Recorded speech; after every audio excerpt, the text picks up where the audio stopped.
Wie zal er winnen in Australië? De testdagen van de Formule 1 in Bahrein zijn voorbij. Dus nu gaat alle aandacht naar de openingsrace in Melbourne. Op 8 maart start het nieuwe seizoen. Maar is iedereen daar wel klaar voor? Er is veel ongerustheid, want er is een nieuwe reglementswijziging. Meteen ook de grootste sinds het ontstaan van de sport. We vragen het aan onze F1-watcher Mark Cornelissen. Ja, Mark, kan jij eens precies uitleggen wat nu precies die grote reglementswijziging inhoudt? Wel, aan de basis ligt de keuze om een heel nieuwe motor te gaan gebruiken die voor 50% teert op elektrische energie. Dus een hybride motor hadden we al, maar nu wordt het elektrische gedeelte verantwoordelijk voor 50% van de power. En om dat mogelijk te maken hebben ze eigenlijk alles moeten aanpassen. Hebben ze ook het chassis moeten aanpassen. Heel die auto is eigenlijk veranderd. Op het eerste gezicht, als je de beelden gaat zien, lijkt het allemaal nog een beetje hetzelfde. De Ferrari is nog altijd rood. Maar onderhuids is er echt heel veel veranderd. En dat is eigenlijk de grootste verandering in de geschiedenis, omdat tegelijkertijd de auto, de chassis en de motor verandert. En dat is ook altijd het moment waarop nieuwe merken in de Formule 1 stappen. Audi komt erbij, Cadillac komt erbij, Ford komt erbij als partner bij Red Bull. Andere merken veranderen van team. Honda bijvoorbeeld gaat met Aston Martin werken. Dus dat is echt een moment waarop alles door elkaar geschud wordt en een nieuw tijdperk, begin van een nieuw tijdperk.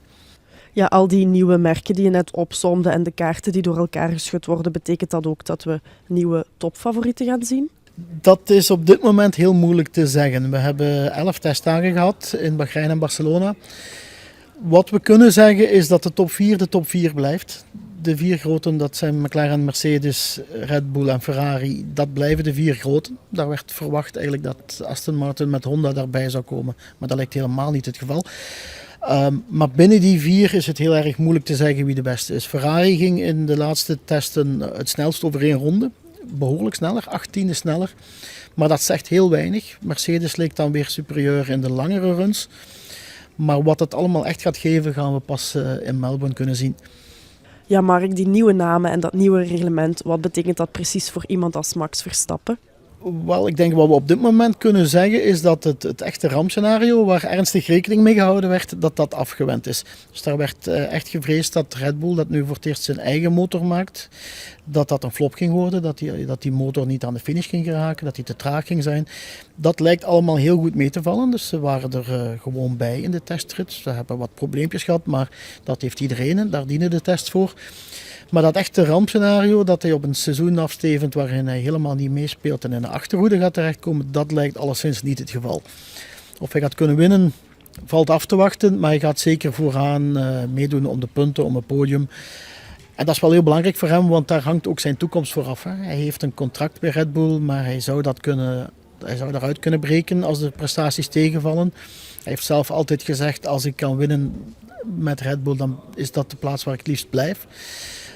Maar als dat een flop zou zijn geworden, dan zou hij waarschijnlijk naar een ander team overstappen. Dus dat gaat ook voor zijn toekomst heel erg bepalend zijn. En dat ziet er wel oké uit. Maar wat dan oké precies betekent, dat gaan we in Melbourne zien. Of dat het podium is of de 6e plaats. Niemand weet het op dit moment. Dus ik zou zeggen, kijken in Melbourne. Je moet er wel vroeg voor opstaan, want het is om 5 uur 's morgens Belgische tijd. Maar misschien is het toch wel de moeite om op te staan, want daar wordt onder meer ook voorspeld dat die start een grote chaos gaat worden. Er zijn een aantal teams die start helemaal niet voor elkaar hebben met die nieuwe motoren, waarvan daar wordt verwacht dat die 6, 7 plaatsen gaan verliezen bij de start. Dus dat kan chaos worden en dat is misschien toch wel de moeite om vroeg voor op te staan. Ja, Mark, dankjewel voor je uitleg. Dan gaan we toch proberen om onze wekker te zetten. Al het nieuws over het nieuwe Formule 1 seizoen kan je volgen in onze HBVL-app. Bedankt voor het kijken naar deze video. Wil je meer Limburgs nieuws? Abonneer je dan nu op ons kanaal of check het in de HBVL-app.